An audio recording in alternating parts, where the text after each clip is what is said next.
Salut!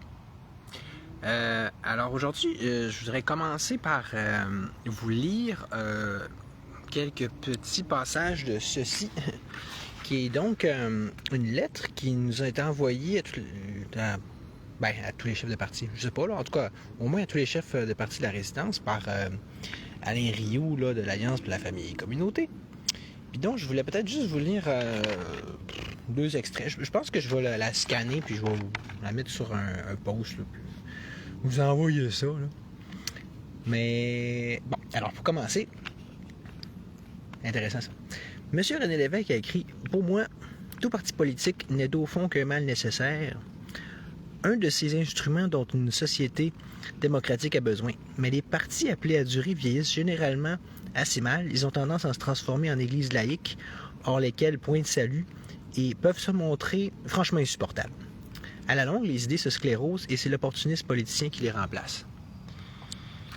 Quelle n'aurait pas été sa surprise, ce bon vieux René, qui doit sortir... bonsoir Marcel, bonsoir Yoshua, qui doit donc se revirer dans sa tombe solidement de nos jours, en voyant notamment à quel point son propre parti est rendu sclérosé, de sorte que ses sages paroles, ça pourrait pas mieux s'appliquer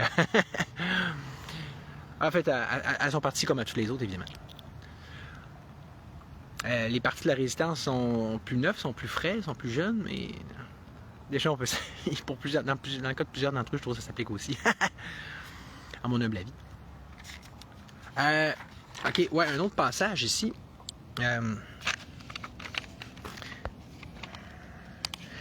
Le DGEQ nous oblige, il parle aux autres chefs de parti, à produire notre rapport financier 2022 accompagné d'une vérification complète, ce qui a priori est conforme à la loi. Toutefois, dans les circonstances d'exigence et frivole, et bien plus des dommages sont causés, notamment à l'AFC et aux contribuables.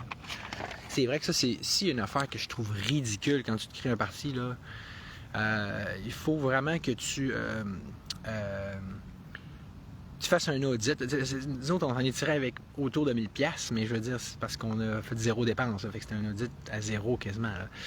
Mais tu sais, c'est comme... Les règles sont les mêmes pour tout le monde! Fait que tu sais, c'est que ton parti soit gros, que soit petit, faire un gros audit, là, je veux dire, tu sais, c'est comme vive la bureaucratie. Mais, c'était... le but, c'était pas de chialer, c'était vraiment de saluer le geste de M. Rioux, en espérant que ça finisse par créer un précédent, dans le sens que c'est ça que j'essaie de faire moi-même depuis un bout, vous êtes des saints, c'est bien fin, Mme Leblanc. Donc, de créer des ponts, des traits d'union, des partenariats avec les autres partis, afin qu'on travaille le plus possible ensemble. D'ailleurs, j'ai justement fait une petite tentative, une petite démarche en ce sens hier, en allant serrer la pince à mon cher bon ami Jonathan Blanchette, qui était justement de passage chez nous, donc au Vieux-Port de Chicoutimi. Puis, bien sûr, j'ai pas manqué d'en profiter pour lui faire part, une fois de plus, de ma proposition de... d'une part, d'essayer qu'on travaille ensemble au niveau de la réforme du scrutin, ce dont je vais vous reparler en quelques secondes, mais aussi, surtout, en attendant, d'un coup, qu'à la prochaine élection, on ne sera pas capable de réaliser ce rêve ultime, de tout simplement convenir, au moins entre les partis de la Résistance, de ne pas se nuire l'un l'autre. Donc, de se faire un pacte de non-agression mutuelle et réciproque, dont j'avais déjà parlé dans le passé, en tout cas, mais il faut bien se répéter dans la vie. Fait que, tu sais, comme le très bien résumé Cassandra à la fin, elle dit, bon, si je comprends bien, tu veux pas qu'on mette de candidat à Chicoutimi. Vu que c'est... Fait que je dis, ben, en gros, c'est un peu ça, là. Mais c'est pour dire que oui, en effet, fait que vu que Chantal Villeneuve est plus dans le parti, c'est jusqu'à preuve du contraire, en tout cas, c'est sûr que la personne qui va se présenter à la prochaine élection, ça va être moi.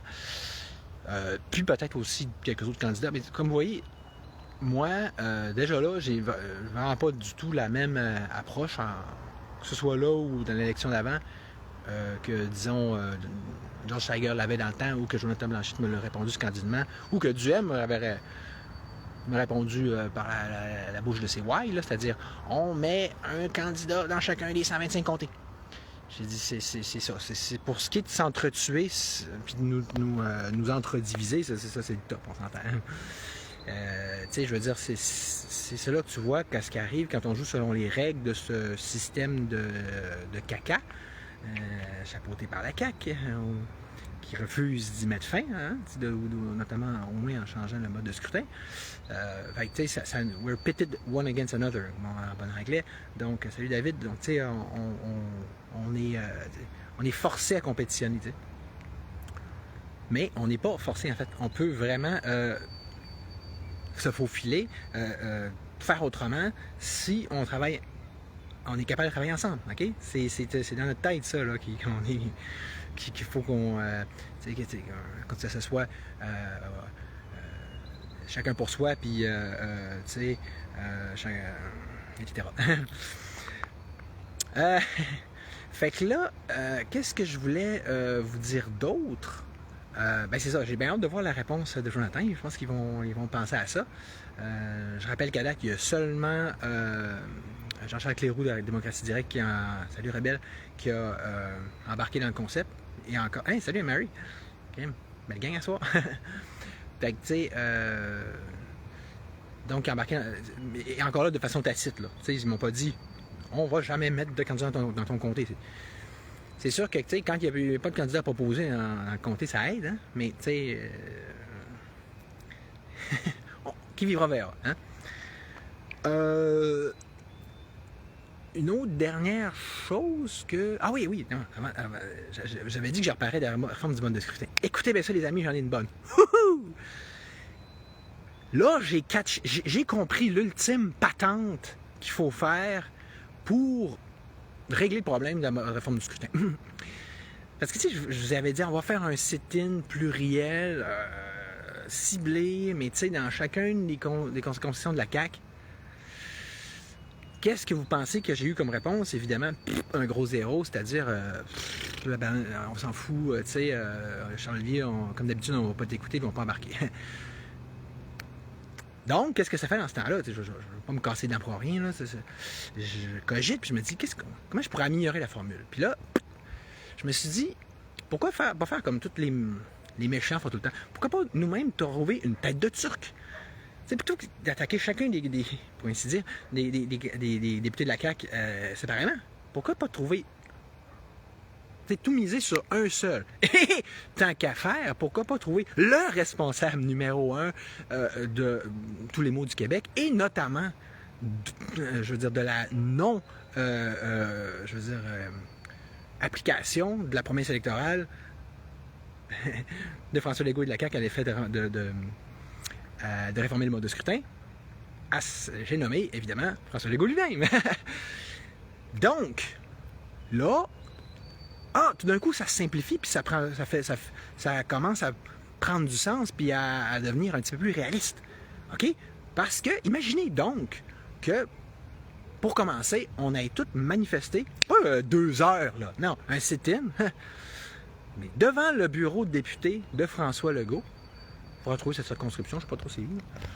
Et que, d'ailleurs, d'ici là, ou dès que possible, que quelqu'un puisse essayer de trouver son adresse.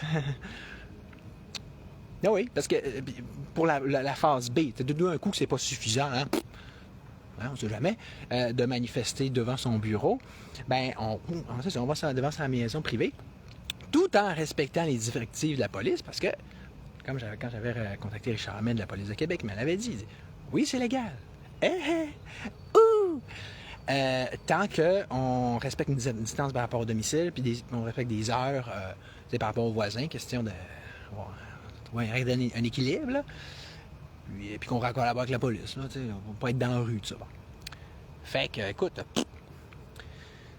Mais là, vous comprenez-vous que ça aurait le mérite de encore une fois, plutôt que de nous diviser un peu partout, de concentrer les forces des gens qu'un tel projet pourrait intéresser et les attirer, les faire venir de partout à travers le Québec en un seul et même lieu. En l'occurrence, le plus pertinent, le plus ciblé, le plus pile dedans. Surtout que là, logiquement, on devrait pouvoir compter sur l'appui des autres partis. et de toutes sortes d'associations, puis de bebelles, puis de patentes à gosses qui, en principe, sont censées lutter pour la réforme du scrutin. Je vous rappelle que, oui, c'est essentiel. Ça fait de plus en plus de personnes là, intelligentes, qui travaillent en coulisses, qui arrivent avec la même conclusion que moi, finalement. C'est qui me disent, en gros, sans dire, OK, c'est ton parti qui est le meilleur, une chose est sûre, la seule façon de changer les choses, c'est avec un parti. Tu sais, je veux dire, je ne me donne plus d'argumenter là-dessus, je vais juste vous dire que c'est ça. De plus en plus de gens le réalisent. C'est toujours évidemment les plus intelligents qui comprennent les choses en premier. Mais tu sais, mais sauf qu'un parti sans la réforme de scrutin, c'est comme, je sais pas, une forêt sans écureuil. C'est comme, un repas sans fromage. Je veux dire, c'est pourquoi que les gens sont cyniques envers la politique, c'est, à mon sens, c'est pour d'abord deux raisons. Le mode de scrutin, puis ensuite, les questions de fraude électorale. On peut-tu régler un problème avant de régler l'autre, là? J'ai des idées aussi pour la fraude électorale, là, mais tu sais, ouais. Fait que, puis le bon côté de si on pouvait enfin avoir un mode de scrutin qui aurait un petit peu d'allure, ben, c'est que là, on serait pas forcé justement de faire des deals avec les autres, comme je propose de faire avec les autres partis de la résistance. On pourrait juste, tu sais, donner nos idées, puis critiquer ceux des autres. Fait que, sauf que là, dans le moment, vu que peut-être un deal en ce sens qui serait en cours de gestation entre moi, donc avec le Parti libertarien, puis Jonathan Blanchette et donc l'Union nationale, je ne vais pas critiquer ou juger ou commenter son programme, quoique je vais toutefois vous le transmettre. Maintenant que je l'ai trouvé, maintenant que j'ai pris conscience qu'ils ont changé vraiment le programme de l'Union nationale tel qu'il apparaissait à la campagne électorale, mettons, là. Puis, j'essaie de vous montrer le meilleur point de vue, moi. Je vais mettre la forêt. Puis, tu sais, là, c'est ça, j'aimerais beaucoup commenter, mais je le ferai pas, OK? Je vais vous laisser en juger par vous-même, hein? Je vais vous envoyer le lien, je vais vous dire ça. Je veux dire à partir de où ça commence aussi, parce que c'est marrant, ils ont mis toute l'information sur la page, puis leur site internet, puis là, c'est... Ouais. Mais je vais seulement dire une chose, par exemple. Tu sais, en scrutant un peu sur internet, en cherchant dans le programme, ça m'a fait tomber sur la page Wikipédia portant sur l'Union nationale. Puis tu sais, ça m'a frappé de voir comment que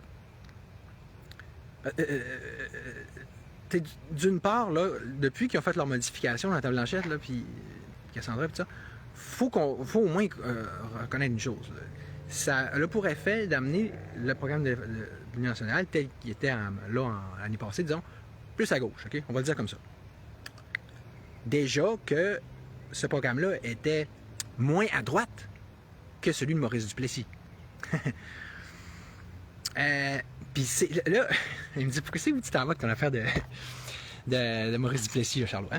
Ben, okay, on va commencer par convenir d'une chose, OK?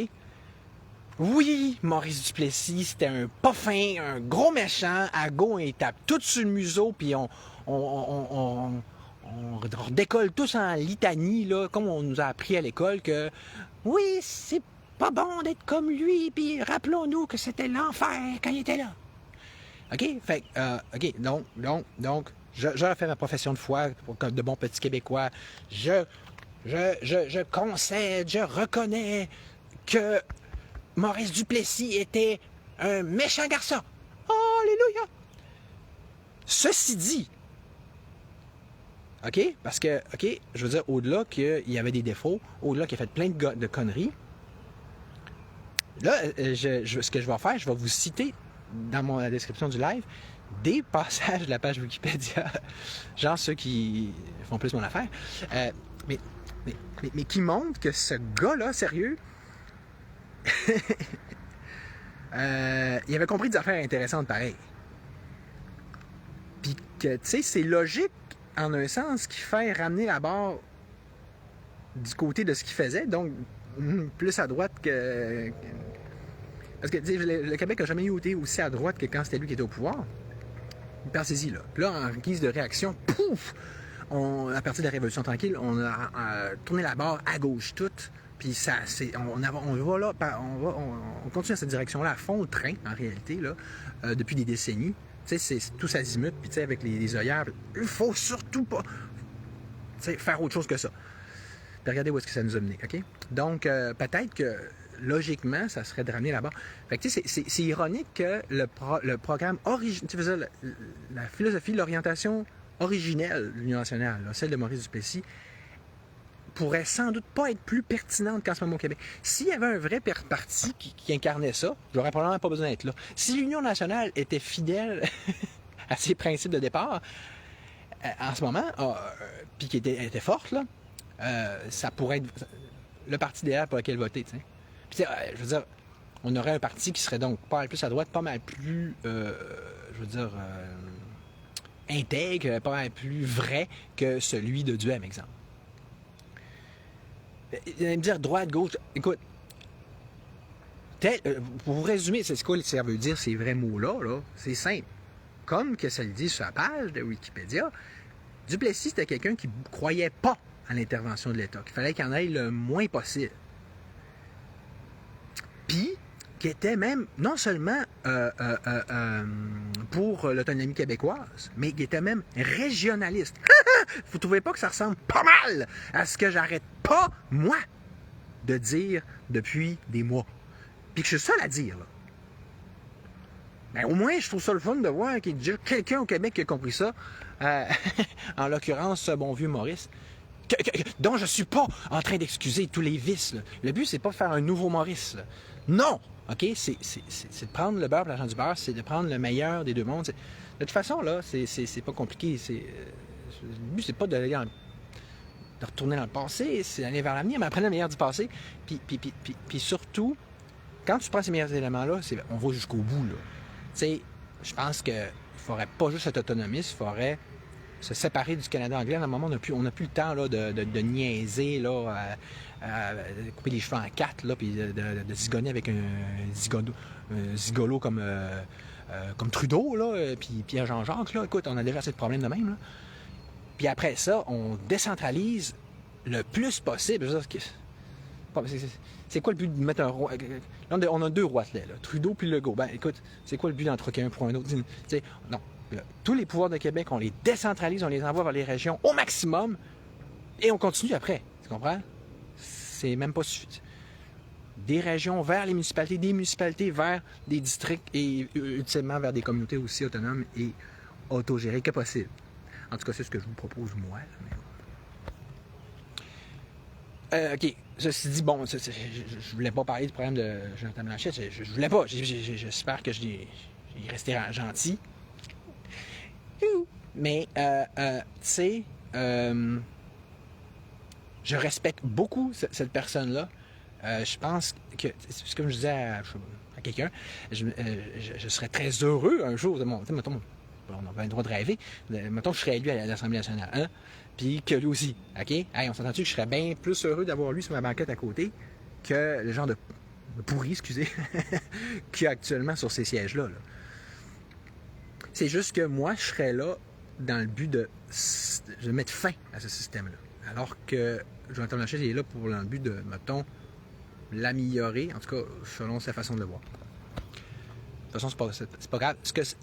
Si déjà, on peut avoir à l'Assemblée nationale des gens qui sont conscients de ce qui se passe en ce moment, au niveau du plan mondialiste, genre, puis du totalitarisme qui est en train de s'installer de facto par rapport à ça, ben, ce sera toujours quand même pas pire, hein?